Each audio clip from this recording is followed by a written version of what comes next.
Welcome back to another video here on the channel. This is my week 3 update, so once again I want to show you what I've worked on during the week. There was a big update actually that I want to show you. It's all about customization. I also want to talk about the Discord again and talk about business models.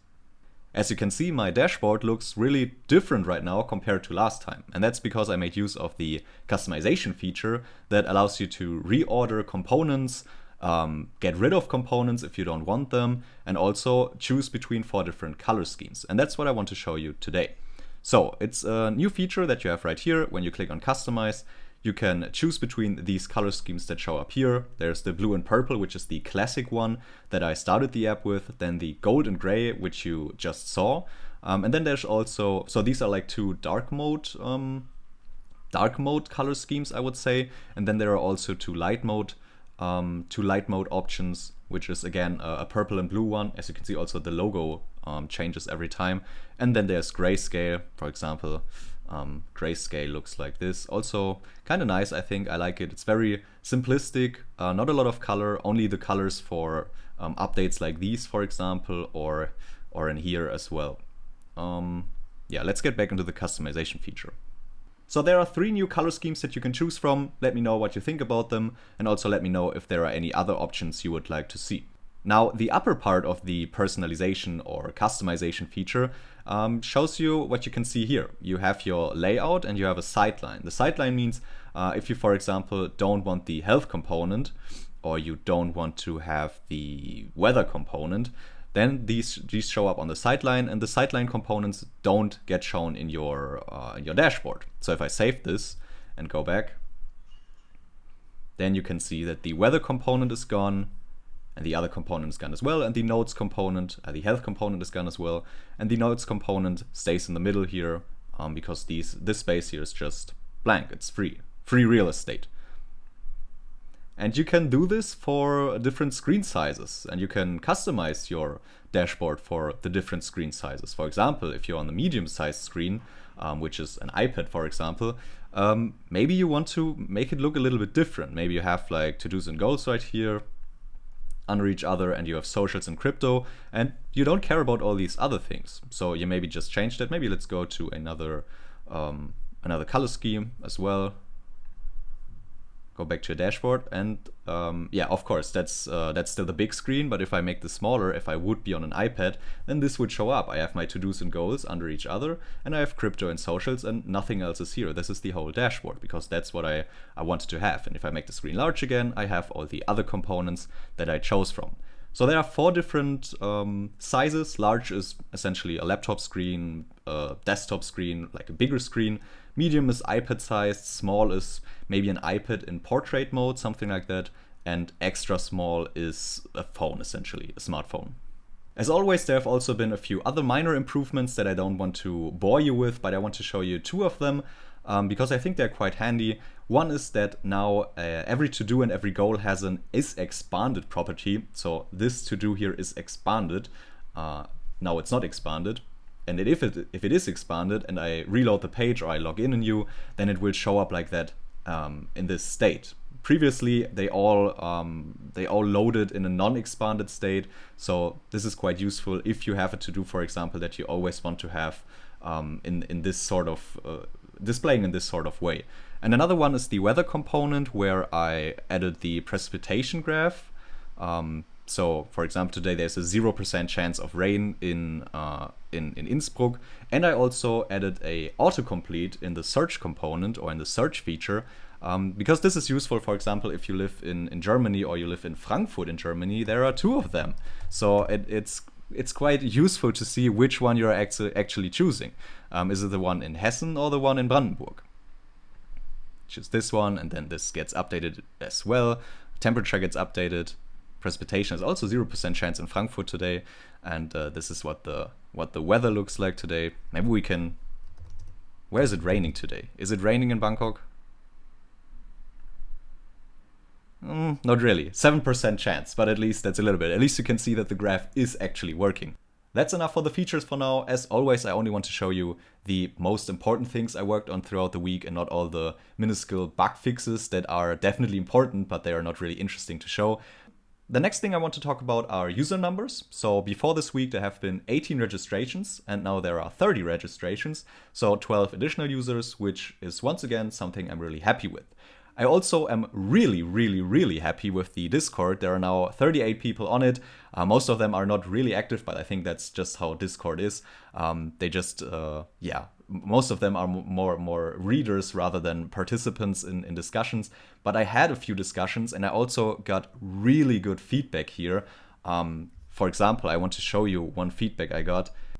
This here is feedback from Viora about the landing page, and as you can see, it's really detailed, and it was really, really good feedback. I immediately replied, thanked him for the feedback, and he even attached 2 screens. This is what the landing page used to look, and this was his suggestion.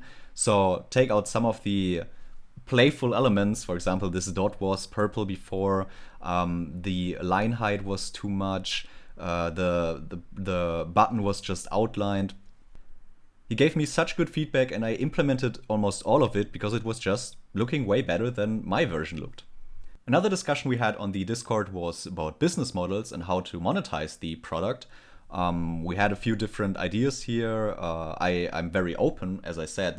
I try to build this in an open startup fashion, so I'm sharing how I think about the business model and how I think about monetization.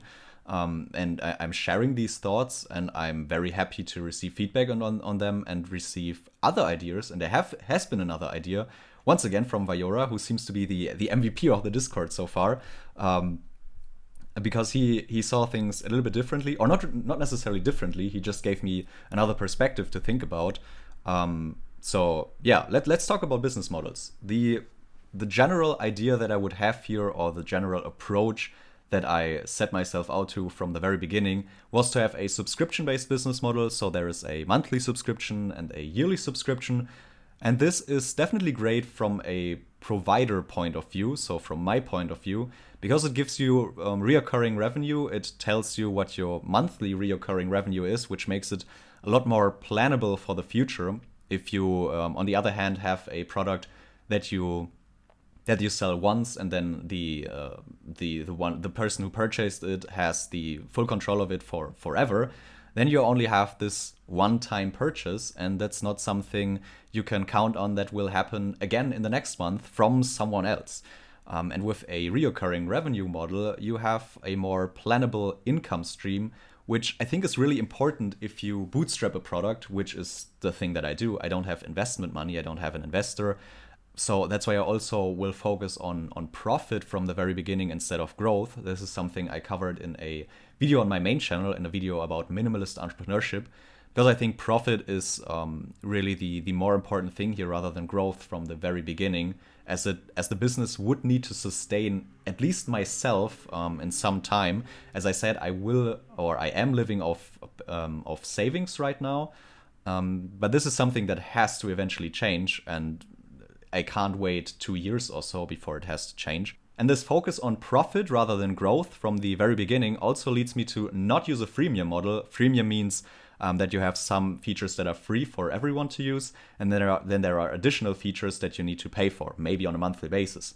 I think a freemium model also doesn't really work as of now, because it's quite hard to differentiate between what would be a feature that you pay for and what would be a free feature, because I'm still building this thing. So of course the feature set is incomplete. It will always expand, but it is incomplete to the point where it's like really hard to differentiate between what would be worth paying for and what would be what I should give everyone for free. And another part here is since this is a sort of a data aggregator product that integrates various different services, all of them use APIs, and not many APIs are free.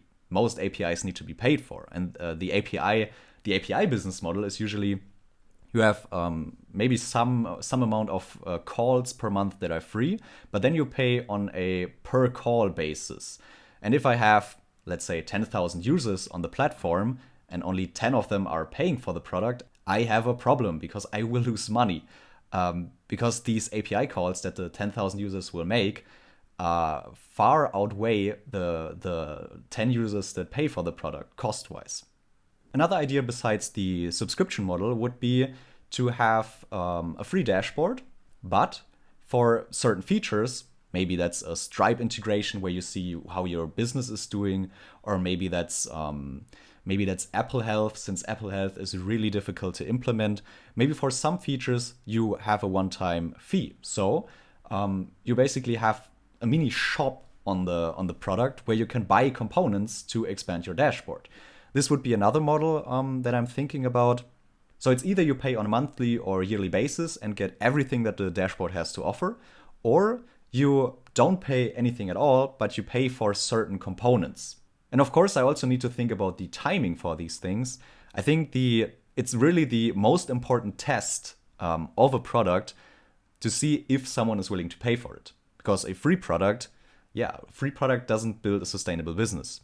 So the ultimate test of the product will be, are users willing to pay for it? And I think we're not at this stage yet. There's still a lot of improvements that I want to make before I'm willing to do that test, because otherwise I think I'm not able to withstand that test.